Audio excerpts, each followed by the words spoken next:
I'm going to tell you something that sounds impossible. Not impossible like science fiction. Not impossible like a fairy tale where things work out because the author needed them to. Impossible like this actually happened, and the people who saw it still don't fully understand what they witnessed. I was there for most of it, not all of it. Nobody was there for all of it. But I'm going to tell you what I know in the order I learned it, and I'm going to be honest with you when I'm guessing. His name was Corporal Davin Harrow. He was 26 years old. He weighed about 83 kilograms. He was from a small place called Mineral Point, Wisconsin, a town so small that most people who have lived in America their whole lives have never heard of it. He had a scar on his left forearm from a farming accident when he was 11. He had a slight limp from a stress fracture that never healed quite right after a training exercise in his second year. He was, by every measurable standard the Veldhari Collective used to evaluate captured enemy combatants, completely harmless. General Ircale believed that. She was wrong.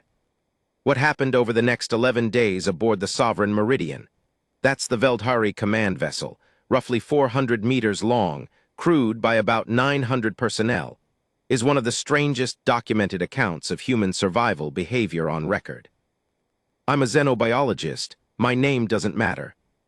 What matters is that I was aboard the Meridian as part of an interspecies scientific exchange agreement, one of the last ones signed before everything fell apart, and I had clearance to observe the prisoner. I watched almost every minute of it, and I still have nightmares.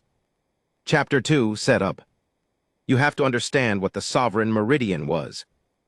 It wasn't a warship in the way humans understand warships. It was more like a floating administrative center that happened to carry weapons. The Veldhari don't think of military command the way humans do. For them, rank and ceremony and the management of order are almost spiritual obligations. The ship reflected that. Everything was precise, everything was clean. The corridors had this polished mineral surface, something between stone and metal, that picked up the light from the bioluminescent strips running along the ceiling and turned it into something soft and blue-green. It smelled faintly of something like warm copper and rain. The Veldhari have very specific environmental preferences, slightly lower oxygen than humans find comfortable, slightly higher gravity than Earth standard, about 1.15 Gs. The crew moved quietly. They always moved quietly. Veldhari physiology makes them almost silent by default. Their locomotion involves a rolling gait rather than the heel-strike pattern humans use, and their footwear is designed to absorb sound. Walking down a corridor on the Meridian felt like being inside a library that was also somehow a government building, and also somehow a cathedral. I had a research suite on Deck 7. Small room, a cot, a workstation, a viewport that looked out into the dark. My work was supposed to be about comparative sensory neurology, how Veldhari and humans process environmental stimuli differently. Fascinating stuff, actually, genuinely useful. That work got put on hold the day they brought Corporal Harrow aboard. The capture had happened during what the Veldhari called a containment engagement. I'll spare you the tactical details because I don't fully understand them, and I don't want to pretend I do. The short version is, a small human recon unit had gotten too close to a Veldhari staging area. There was a brief exchange. Most of the humans retreated. Corporal Harrow got separated. By the time it was over, he was surrounded, unarmed, his weapon had been discharged, and he discarded it rather than try to reload under fire, and the Veldhari field team made the decision to take him alive. This was unusual. The Veldhari don't generally take prisoners. Not out of cruelty, they just don't see the strategic value. The fact that they brought him back at all was because Subcommander Torin had spotted something in Harrow's behavior during the brief standoff that she found interesting. She filed a request. General Ircale approved it. And so he arrived. I heard about it maybe 2 hours after the fact, from my research liaison, a young Veldhari named Sevek who had the diplomatic assignment of keeping me informed, and also, I suspected, of keeping an eye on me. Sevek was professional and polite and genuinely curious about humans in an academic way, the way you might be curious about an animal you've read a lot of books about but never actually encountered. They have brought a human prisoner aboard, Sevek told me, setting a data tablet on my workstation. The General has authorized your observation access. She believes your expertise may be useful. I looked at the tablet. The file was sparse, just the basics. Name, rank, physical statistics, the brief description of the capture incident. And then a single line at the bottom that Subcommander Torin had added to the report. Behavioral note: subject did not display flight response when surrounded, did not display submission behaviors, displayed what appears to be assessment posture. See attached footage. I watched the attached footage. It was 47 seconds long. In those 47 seconds, Corporal Davin Harrow, surrounded by 9 Veldhari soldiers in full combat configuration, weapons drawn, much larger than him, on terrain they controlled, did not panic, did not beg, did not go still with fear. He stood there and he looked at them, one by one. His eyes moved slowly, methodically.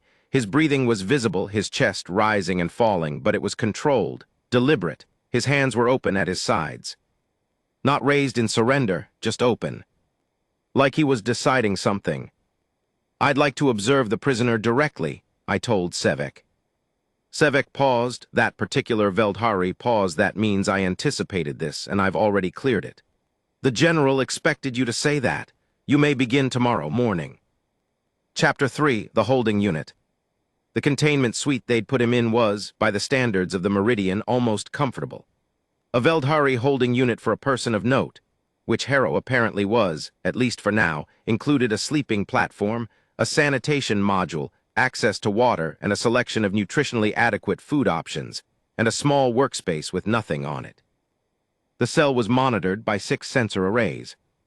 There were no visible cameras, just smooth panels in the walls that watched everything and transmitted it to the security station on Deck 3, and to a monitoring suite that had been set up specifically for this situation 1 deck below the General's command area. I was given access to the monitoring suite. When I arrived the next morning, or what passed for morning on the ship, the lights shifted to a warmer spectrum to simulate it. Corporal Harrow had been aboard for about 17 hours. He was awake. He was doing push-ups. I stood in the monitoring suite and watched him through the sensor feeds, and I counted. He did 42 push-ups in a single set. Then he stood up, rolled his shoulders, crouched and stretched each leg in turn, and then began doing something that looked almost like a structured walking circuit of the room. 5 steps in one direction, turn, 5 steps, turn, except that every few circuits he paused and pressed his hand flat against the wall for a few seconds. I asked Sevek, who was standing beside me reviewing other data, what the pressure measurements on that wall section were. Sevek checked. Standard Meridian hull composite. He can feel the vibration of the drive systems through it. "He's mapping the ship," I said. Sevek looked at me. "Through his hands," I said. "He's feeling the ship, getting a sense of it." Sevek was quiet for a moment. Then, "He cannot escape. The suite is fully sealed." "I'm sure he knows that," I said. "He's not planning to escape right now. He's just learning." There was another pause. "Why?" I didn't answer right away because I was still working out the answer myself. Because that's what his nervous system is telling him to do. Gather information, understand the environment, reduce uncertainty. "He seems calm for a prisoner." "He doesn't seem calm to me," I said. "He seems like he's working." Chapter 4, the General. General Ircale. I'd met her twice before the prisoner situation brought us into more regular contact. She was, in the estimation of most people aboard the ship, and in my own assessment, extraordinary. Not in a way that was comfortable or warm. Extraordinary the way a very precisely made weapon is extraordinary. You look at it, and you understand immediately that it was built for a specific purpose, and that it is very, very good at that purpose. She was tall even by Veldhari standards. Her coloring was the pale silver gray that indicated high-caste northern breeding. Her eyes were the deep amber that meant excellent low-light vision. She wore her command uniform with the kind of ease that meant she'd been wearing it for so long it had become skin. She was probably equivalent to about 55 or 60 human years, though Veldhari aged differently. She was brilliant, patient, strategic in a way that felt almost architectural. Like every decision she made was a load-bearing element in some vast structure only she could fully see. She was also, I came to understand over those 11 days, operating with a fundamental error in her model of what she was dealing with. She believed that humans at baseline were fragile. Not stupid, not weak in every sense. She had a thorough intelligence file on human military capability, had studied human tactical behavior, had genuine respect for human engineering and collective organization. But in her assessment of the species as organisms, as physical biological creatures, she had concluded that their relatively short evolutionary history as tool users, their lack of significant natural weapons, their narrow environmental tolerance range, meant that they were fundamentally soft. She had good reasons for thinking this. Most of her data came from controlled encounters, from medical scans, from environmental studies. Humans needed specific temperatures to survive, needed specific oxygen levels. Their skin was thin. Their bones, while load-bearing, were not reinforced to the degree that most species with similar mass tolerances displayed. They had no venom, no armor, no significant size advantage. She looked at Corporal Harrow through the sensor data, and she saw a small, soft creature that has been separated from its weapons and its group, who should by now be showing clear signs of stress deterioration.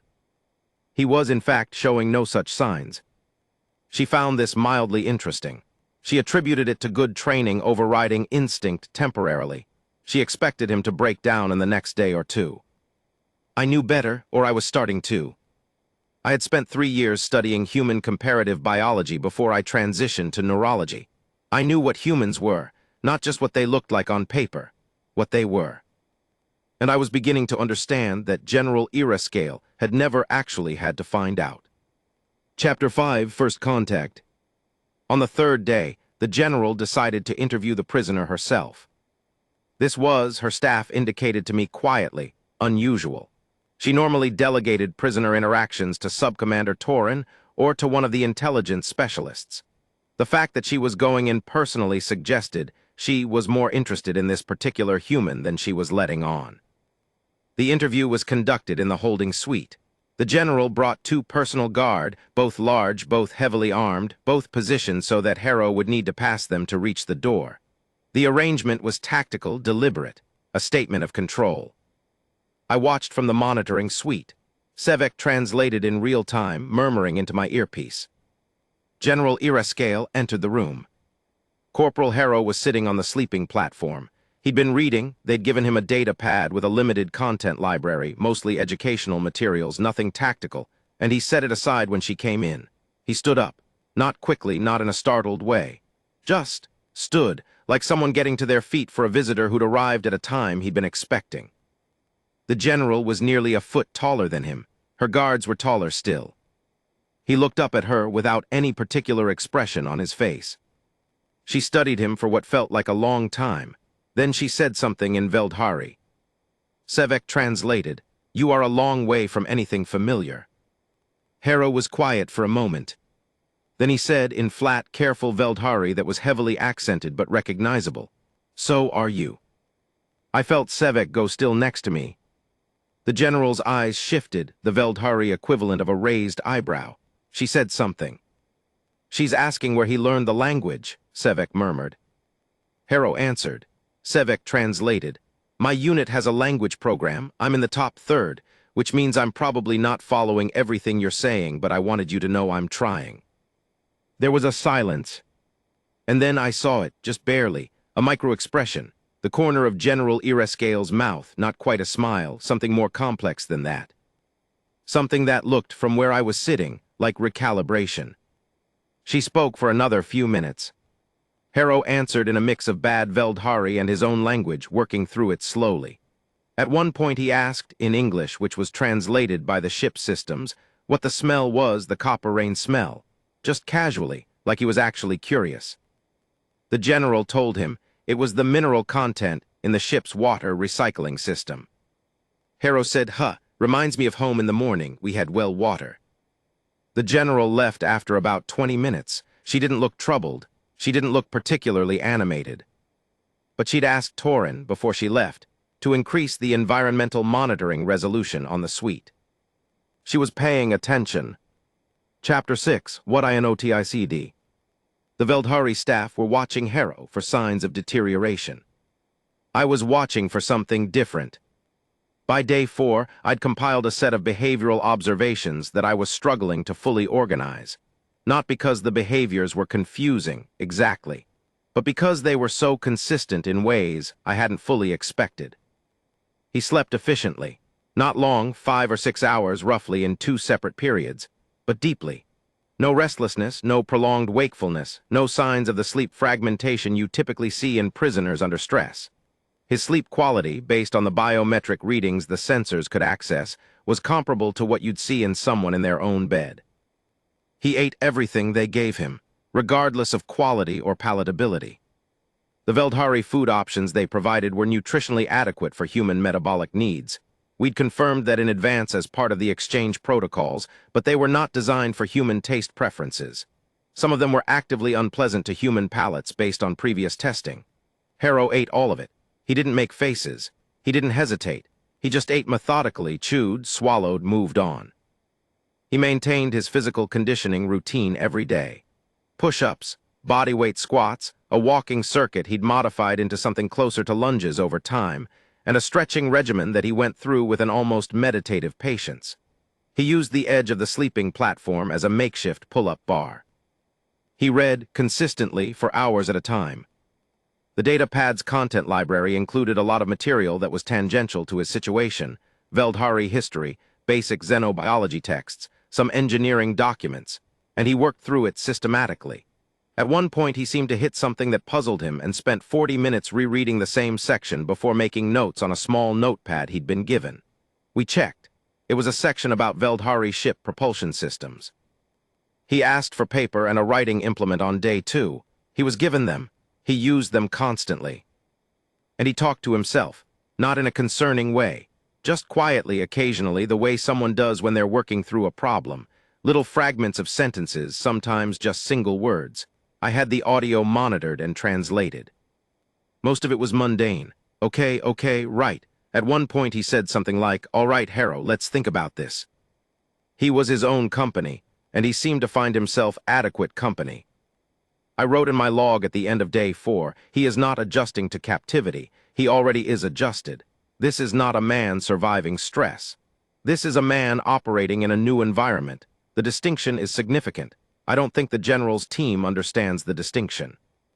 Chapter 7, The Stress Test. On day 5, the General ordered an environmental adjustment. This is the part I don't entirely forgive. I understand it scientifically, tactically, but I don't quite forgive it. She reduced the temperature in his suite by 14 degrees. The Veldhari find their optimal temperature range slightly cooler than humans prefer. 14 degrees was within normal meridian operating range for non-occupied areas. It was not within the range that humans find comfortable for sustained exposure. Not dangerous, not at that level, not for a healthy adult with appropriate metabolic reserves, but genuinely uncomfortable. The kind of cold that makes it hard to sit still, that makes you want to huddle, that makes sleep difficult, that slowly drains you. The intent was to see how his behavior changed under physical stress. I watched the sensor feeds. He noticed immediately. You could see it, a slight change in his posture as the temperature dropped, a momentary stillness. Then he looked around the room, a deliberate survey. He pulled the single blanket off the sleeping platform. He moved through his physical conditioning routine, full session, more intense than usual. He ate twice within a 3-hour period, which was unusual for him. He was managing his thermodynamics, keeping his core temperature up through movement and caloric intake. He didn't stop reading. He slept curled tighter than usual, blanket wrapped around him, and his sleep quality dropped somewhat, but not dramatically. He woke once in the night, did 15 minutes of low-intensity movement, went back to sleep. By the 3rd day of the reduced temperature, he had adapted his routine around it. The exercise sessions had shifted in timing to coincide with the periods when his temperature would naturally drop. He was eating about 15% more calories. His sleep patterns had reorganized slightly. General Ircale reviewed the data and said something to Torin that I only got secondhand through Sevek. She said he is not fighting the discomfort, he is incorporating it. I think that was the first moment she genuinely started to pay attention in a different way. She restored the temperature on day 6. Chapter 8, The Thing About Deathworlders. I need to explain something here, because I think it's central to understanding everything that comes after. when xenobiologists talk about deathworlder species, and it's a term that gets thrown around in a lot of different contexts.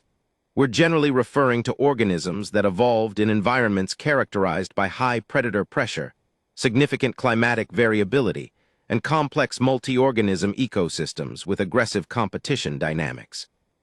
Humans are, by this classification, one of the most extreme examples of a successful deathworld species in the known catalog. This is not a compliment people usually mean when they first encounter the word. It sounds dramatic. It sounds like it means dangerous in a way you can see. But that's actually not the primary feature. The primary feature is adaptability. Earth and I have read the full geological and ecological record, at least the parts available in our xenobiological databases, is not the most hostile environment we've cataloged. There are worlds with heavier gravity, more toxic atmospheres, more extreme temperatures. There are worlds where the radiation levels would sterilize a human in minutes. Earth's particular horror is its variability. It shifts. The climate oscillates. The ecosystems churn. Predators evolve new strategies. New diseases emerge. The tectonic activity regularly restructures coastlines. Ice ages come and go. And the thing that makes humans extraordinary is that over hundreds of thousands of years, not millions, not the deep evolutionary time of more stable species, they became the dominant organism on a planet that was constantly trying different methods to make conditions unsurvivable. They did it not through any single spectacular adaptation. No venom, no armor, no extraordinary speed or strength or sensory capability. They did it through a package of traits that interlock in ways that become apparent only under extreme conditions. Pain tolerance that is significantly higher than most comparable mass species. Thermoregulatory capacity that is among the broadest of any mammalian organism. An immune system that is aggressive to the point of occasional self-harm. Caloric flexibility, the ability to remain functional across an enormous range of energy intake. And most significantly, a cognitive architecture built around problem-solving under conditions of acute stress. That last one is the one people underestimate. Many species show impaired cognition under extreme stress. The fight-or-flight override that narrows attention, reduces complex thinking, forces reactive behavior. Humans evolved a variant of this where the stress response energizes cognition rather than narrowing it, where the correct threat, not overwhelming but significant, actually sharpens human thinking rather than degrading it. Hunters, that's what they were fundamentally, persistence hunters. Species that did not have the speed to run prey down, but had the endurance and the intelligence and the pain tolerance to follow prey until it collapsed. General Ircale had read the xenobiological reports. She had the data. But data about a thing and understanding of a thing are different. She was about to learn the difference. Chapter 9, The Information Leak. On day 7, something happened that was not authorized. Corporal Harrow asked to speak with me. He hadn't known I was there, I was fairly sure. He'd been in isolation, no communication with the outside of his suite except through the interview sessions and the daily interaction with the crew member who delivered food and collected waste containers. But on day 7, during the food delivery, he asked the crew member directly, "Is there a xenobiologist on this ship?" The crew member, a junior rating named Leth, who was not supposed to engage in extended conversation with the prisoner, but who, from what I gathered, was genuinely fascinated by the human, said yes. Harrow said, "Can I talk to them?" This worked its way up the chain fairly quickly. General Ircale approved it with conditions. Any conversation would be fully monitored and recorded. I would not share any information about ship position or tactical matters, and if I felt the conversation was being used to gather intelligence, I was to end it immediately. I agreed to all conditions. I was, to be honest, intensely curious. They let me in the next morning. He was doing his stretching routine when I came in. He finished the current sequence before he acknowledged me, not rudely, just completing the task. Then he straightened up and looked at me. He was thinner than I would have liked. The caloric options available weren't quite matching his needs, and he'd been burning more than usual. But his eyes were sharp. That was the thing I noticed first. Sharp and quiet and calculating in a way that was not aggressive, just present. "You speak English," he said. "Passably," I said. "My English is reasonably good." I spent 4 years working with human research partners before the current tensions made that difficult. I figured there had to be someone, he said. They've been watching me too carefully for this to be random. What are they looking at? I paused. I'm not sure I should answer that. Fair enough. He sat down on the sleeping platform. Your xenobiology, you've got that look. What look? Like you're filing things away, he said. My biology teacher at Richland Center High School had that look. She loved field work, used to drag us out to count deer before sunrise. He paused. What are they expecting to see that I break down? I considered how to answer this. I decided on partial honesty. They're trying to understand baseline human stress response. He nodded slowly, like I'd confirmed something he'd suspected. What day do they think I crack? There wasn't an official prediction made, I said carefully. But there was an unofficial one. I didn't answer. He almost smiled. I'm not gonna crack, not from this. The cold was uncomfortable, the food is an experience, but I've done harder training weekends than this. He looked at the wall. What's through there, 2 decks up? I'm not able to answer that. Didn't expect you to, but you confirmed it by checking your face for a moment. He looked back at me. Is there anything you can tell me? Within the agreed parameters, I said carefully.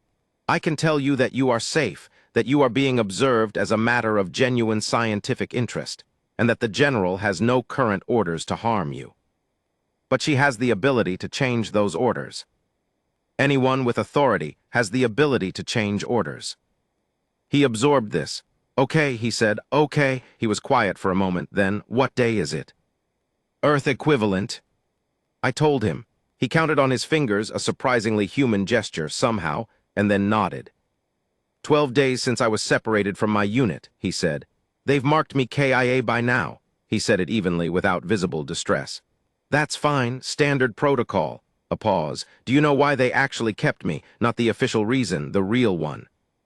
Subcommander Torin found your behavior at the capture site interesting, I said. Because I didn't run. Because you assessed, I said. There's a distinction, apparently. He looked at me for a long moment. There is, he said. He stretched his legs out in front of him. I've been trying to figure out the ventilation pattern in this room. Do you know if the mineral smell is consistent throughout the ship, or if it varies by deck? I left 30 minutes later. My conversation notes were flagged for General Ircale's review. She read them the same day. She upgraded his monitoring priority. Chapter 10, the incident that changed everything. Day 9.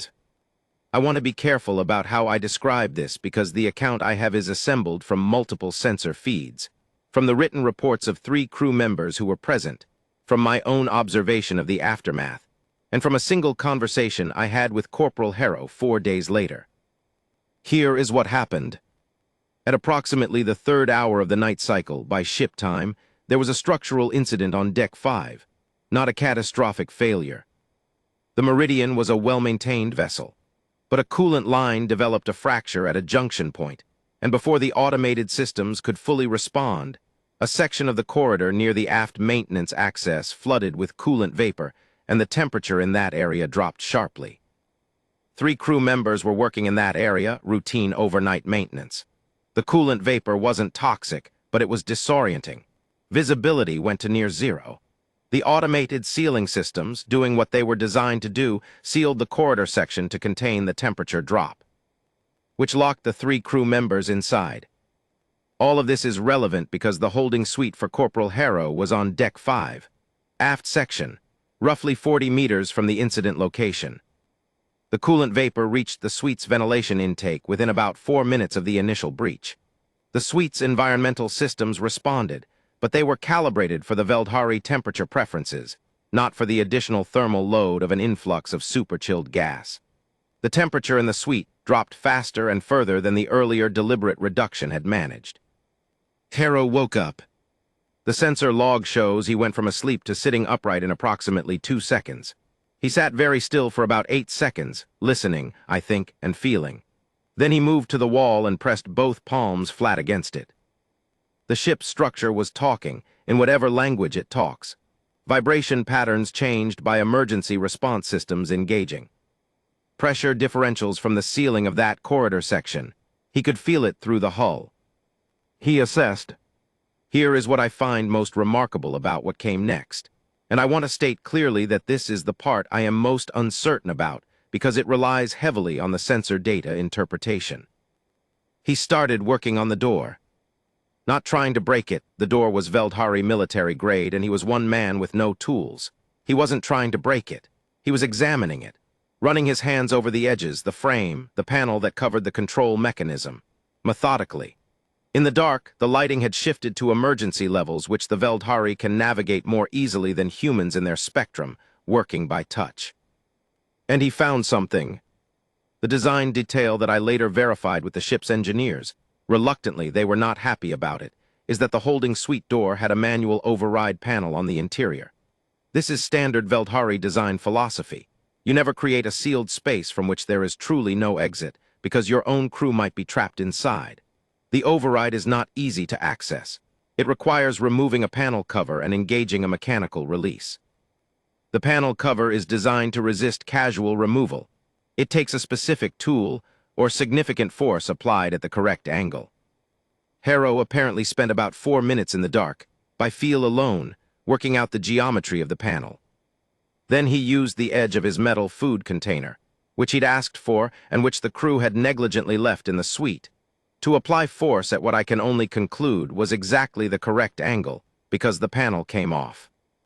He engaged the manual override. The door opened. He stepped into the corridor. The 3 crew members trapped in the aft maintenance section, Keth, Torval, and a junior named Cecii, were audible by this point, shouting for help, disoriented in the vapor. The automated response team was still 4 or 5 minutes out. The sealing system had created a secondary problem where the standard access route to the trapped crew was now also sealed. Harrow went toward the sound. "I have the sensor footage. I've watched it approximately 60 times, because I still can't entirely believe what I'm looking at." He moved through the corridor with one hand on the wall, not confused, not stumbling, that same methodical quality. When he hit the sealed section boundary, a barrier panel that had dropped from the ceiling, he ran his hands over it. Found the release mechanism. It was a different style than the door, a pressure latch. He worked it open. The vapor hit him.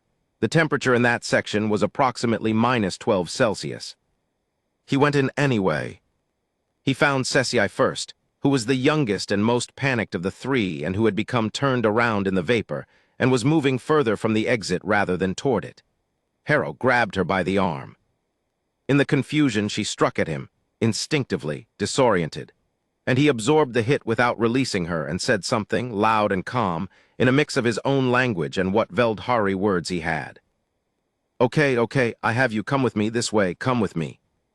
He found Torval by the sound of coughing. He found Keth by following the maintenance guide rail that Keth had been using to try to find the exit. He got all 3 of them out of the sealed section in approximately 6 minutes. He was barefoot. He'd been asleep. He had no tools except what he'd improvised. He'd been operating in near-zero visibility in a gas-filled corridor at temperatures that would have, over a longer exposure, been genuinely dangerous. He sat down on the corridor floor once they were out. Coughed for a while, put his back against the wall. His feet were starting to show the early signs of cold-related stress. The emergency response team arrived 3 minutes later. They found the human prisoner sitting in the corridor with 3 Veldhari crew members. He had just pulled out of a sealed hazard zone. Chapter 11, Aftermath. The ship went very quiet after that. Not literally. Operationally, everything continued. But there was a quality of stillness to the crew's interactions for the next 24 hours that I recognized as something close to what humans call being at a loss for words. Harrow was taken to the medical bay. His feet had some cold damage, not severe, but real. They treated him. He was cooperative with the medical staff, answered their questions, thanked them in badly accented Veldhari when they finished. Cecii, Torval, and Keth were all unharmed. Cecii had a bruised arm from the reflexive strike she'd landed on Harrow in the vapor. She stood in the corridor outside the medical bay for almost an hour after her own examination, according to the crew rotation logs, just standing there. General Ircale was informed within minutes of the incident. She reviewed all available sensor footage before she slept that night. She reviewed it again in the morning. She came to see me. This was unusual. She had not come to my research suite before. She stood in my doorway, and she looked at me with those amber eyes for a moment before she said, through the ship's translation system, "Explain to me what I saw." "Which part?" I asked. "All of it," she said, "from the beginning." I had prepared for this, actually. Not specifically. I hadn't known she would come to me directly, but I had been organizing my thoughts since the night of the incident, trying to put together a coherent framework. I told her about Deathworlders. I tried to explain it in terms she could work with, in terms of evolutionary history, adaptive strategy, environmental pressure. I explained about persistence hunting, about thermoregulatory flexibility, about the particular cognitive feature, the sharpening of human thinking under threat rather than the narrowing of it. She listened without interrupting. When I finished, she was quiet for a long moment. Then she said he had no reason to help them. "No tactical reason," I agreed. In a strict prisoner escape framing, the correct behavior was to use the open door to attempt escape. Yes, she was looking out the viewport. Why didn't he? I thought carefully. "I think," I said slowly, "that he heard people who needed help and he couldn't not help them. It's not entirely a conscious choice. It goes back to the group structure. Humans are extremely social organisms. Hearing distress signals from people in danger triggers a response that is nearly automatic for well-developed individuals. Even for people from a different species, people who were his captors. Even then," I said, "maybe especially then for someone like him, because helping them was also the harder thing to do. And humans," I paused, trying to find the right framing. "Humans respond to the harder thing. It's not universal, but for some of them the harder thing is almost magnetic." The general was quiet again, then his feet. "We'll recover fully. The medical staff were thorough. He should have come out sooner. The exposure time he chose was too long." "He came out when he had all three of them," I said, "not before." She turned and looked at me. "He knew he was risking himself." "Yes." "And he went in anyway." "Yes." Another long silence. "What does he want?" she said finally.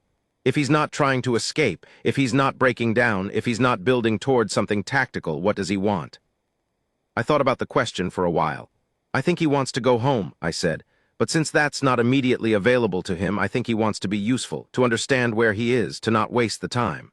I paused. "He asked me about ship propulsion. He's been reading everything on the data pad they gave him. He's not planning anything. He's just learning he can't turn it off." The general nodded slowly, once like something had resolved. "Reschedule my afternoon interviews," she said to no one I could see. Then, to me, "I want you present for my next conversation with the prisoner." Chapter 12, The Real Conversation. The meeting happened 2 days later, day 11. By then Hera was walking again without discomfort, his feet fully recovered. He was in his suite when the general arrived, reading. He stood when she came in, and this time there were no guards, just her. And me, standing slightly to one side, observer rather than participant. She sat down across from him, something she hadn't done before. She'd always stood in the previous interviews, which kept the height differential in her favor. She sat down. He sat back down on the platform. She spoke. I listened to the translation. "You had the door open," she said. "You could have tried to run." "Where?" he said. "I'm asking why you didn't." He considered this. "There were people in trouble," he said. "And also," he paused, seemed to weigh something. "I wasn't going to get far. I know where I am. I know what this ship is. I don't have anything I'd need to actually get off this vessel and survive outside it. Running would have been stupid. Most beings in your position would have tried anyway. Most beings in my position would have been much more stressed than me," he said, not arrogantly, just evenly. "I'm not," he stopped. "I grew up somewhere cold. My grandfather's farm in the winter, we'd have weeks below -20 Celsius. I spent a winter in northern training in conditions that were significantly worse than what you put me through with the temperature reduction." A pause. "I figured out what you were doing, by the way. Day 2 of that." The general tilted her head slightly, and I figured the correct response was to adapt and demonstrate that I was still functional, which I was. "You weren't concerned about what the purpose was." "I was concerned," he said, But being concerned and being functional aren't mutually exclusive. He looked at her directly. You want to understand what humans are under stress, under deprivation, under isolation, how we behave when the structures we normally operate in are removed. She said nothing. That's fine, he said. I'm genuinely interested in what you're learning. I'd like to see your data when you're done. There was a pause, and then it was slow, and it was slight, and it was the most surprising thing I'd seen in 11 days of watching extraordinary things. General Ircale almost smiled. You'd like to see my data, she said. If that's possible, he said. I'm curious about what it looks like from outside. Most humans don't get that kind of third-party perspective on themselves. She studied him, long and quiet. Then, the crew members you retrieved, Cecil especially, she has been, the general paused, seeming to select a word, affected by what you did. She hit me, he said. When I grabbed her in the vapor, instinct, she was scared and disoriented. She knows that. It is part of what is affecting her. Harrow was quiet. Is she okay? She is well, the general said. And something about the way she said it, the care in it, made me think this was genuinely important to her. That Cecil mattered to her, that this ship full of crew members mattered. Good, Harrow said. That's good. Another silence, but different from the earlier ones. Less confrontational, more like the kind of quiet that happens when two people are in the same room and there isn't much left that needs to be said. Finally, the general stood. She looked at him for a long moment. Corporal Davin Harrow, she said in her own language, and the translation came to me smooth and clear. I have commanded soldiers for 31 years. I have evaluated thousands of captured combatants. I have built my career on accurate assessment. She paused. I did not assess you accurately. Harrow looked up at her. I don't think anyone expects to, he said. We're hard to read until the conditions are right. What conditions are those? He thought about it. When things are actually difficult, he said. That's when you see what a person actually is. The general was quiet for one more moment. I am going to request your transfer, she said, to an interspecies liaison holding, a facility where the conditions are more appropriate and where communication with your command chain can be established. I will make the recommendation that you be returned to your side as part of a prisoner exchange. Harrow's expression did something complicated, not quite relief, not quite surprise, more like the look of someone who has been holding something steady for a long time and is just now allowed to put it down. Thank you, he said. It is a military decision, she said, not sentiment. Of course, he said, but he was almost smiling. She turned to leave. At the door she stopped. Without turning, she said, the ship's propulsion systems, the documents you were studying, did you understand them? About 60%, he said. The math checked out, but the application notes assumed background knowledge I don't have. She was quiet for a moment. I will have an engineer send you the prerequisite materials. And then she was gone. I stood there in the holding suite, and I looked at Corporal Davin Harrow from Mineral Point, Wisconsin, who had been a prisoner on an alien warship for 11 days, who had adapted to cold and isolation and uncertainty and alien food, who had walked barefoot into a vapor-filled corridor at -12 Celsius to pull 3 people out because they were in trouble, and he heard them, who had read through ship's engineering documents on his data pad because he could not help being curious, who had not broken, had not panicked, had not diminished by any measurable degree. He looked back at me. She's something, he said quietly. She is, I agreed. I hope the war ends, he said. I'd like to read her assessment report. Chapter 13, What Came After. I won't tell you the war ended. It didn't, not then. Wars don't cooperate with individual stories. But the transfer was arranged. It took 9 more days and a fair amount of diplomatic machinery, but it happened. Corporal Harrow was moved to the interspecies liaison facility at Jericho Station, and from there, 3 months later, home. I heard he was met at the processing center by a collection of his unit members who had, apparently, been extremely unwilling to fully accept the KIA designation, and who had kept a low-key but persistent inquiry open through the whole period. I heard that he spent a significant amount of his debrief trying to explain Veldhari ship propulsion principles to his commanding officers, who found this both baffling and typical. I heard that Cecii, the young crew member he'd pulled out of the vapor, filed a formal account of the incident with the Veldhari Academic Archive. The civilian record, not the military one. An unusual step. The account was accepted and filed under xenobiological behavioral documentation. I heard that General Ircale, in her next briefing with the Senior Command Council, recommended expanding the parameters of the Human Behavioral Assessment Program. The recommendation included the note that current models systematically underestimated human adaptive capacity under environmental stress and required significant revision. The note was approved. As for me, I finished my research exchange assignment 4 weeks after Harrow left. I returned to my institution with 3 notebooks full of observations and one firmly revised understanding of a species I thought I had already understood fairly well. I have spent the years since thinking about what I saw on the Meridian, turning it over. The thing I keep coming back to isn't the door or the coolant vapor or the incredible matter-of-fact competence of a man alone in cold, dark conditions. Those are remarkable, but they're not the thing. The thing is this. He wasn't performing. He wasn't proving anything. He wasn't trying to make a point or demonstrate superiority or fulfill anyone's expectation of what a human prisoner was supposed to do. He was just himself. In conditions designed to reduce him, he remained himself. In a ship built by a different species, calibrated for different needs, monitored by eyes that expected him to break. He stayed.